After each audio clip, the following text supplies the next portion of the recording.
ರಾಯಚೂರು ಜಿಲ್ಲೆಯ ಮಸ್ಕಿ ತಾಲೂಕಿನ ಜಕ್ಕೆರಮಠ ತಾಂಡ ಜಾತ್ರೆ ಶ್ರೀ ಕರಿಯಪ್ಪ ತಾತನವರ ಮಹೋತ್ಸವವು ಜರುಗಿತು.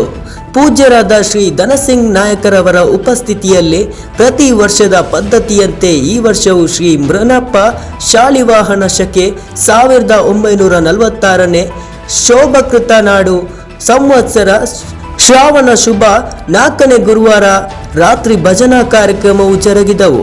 ಶ್ರಾವಣ ಶುಭ 5ನೇ ಶುಕ್ರವಾರ ಮುಂಜಾನೆ ಕಳಸದೊಂದಿಗೆ ಗಂಗಾಸ್ಥಾನಕ್ಕೆ ಹೋಗುವುದು, ನಂತರ ಗಂಗಾಸ್ಥಾನದಿಂದ ಬಂದು ಕರಸಾರೋಹಣ ಕಾರ್ಯಕ್ರಮ, ನಂತರ ಪ್ರಸಾದ ಜರುಗಿತು. ಹಾಗೆ ಶುಕ್ರವಾರ ಸಾಯಂಕಾಲ ಸುಮಾರು 5:30 ಉಚ್ಚಯ ಎಳೆಯಲಾಯಿತು. ಕಳಸ ಬಾಜ ಭಜಂತ್ರಿಯೊಂದಿಗೆ ಜರುಗಿತು. ಸಕಲ ಸದ್ಭಕ್ತರ ಭಕ್ತಿಯಿಂದ ಭಾಗಿಯಾಗಿ ದರ್ಶನ ಆಶೀರ್ವಾದ ಪಡೆದು ಶ್ರೀ ಕರಿಯಪ್ಪ ತಾತನವರ ಕೃಪೆಗೆ ಪಾತ್ರರಾದರು. Anil Kumar, NKS TV4 news, ಜಕ್ಕೆರಮಠ.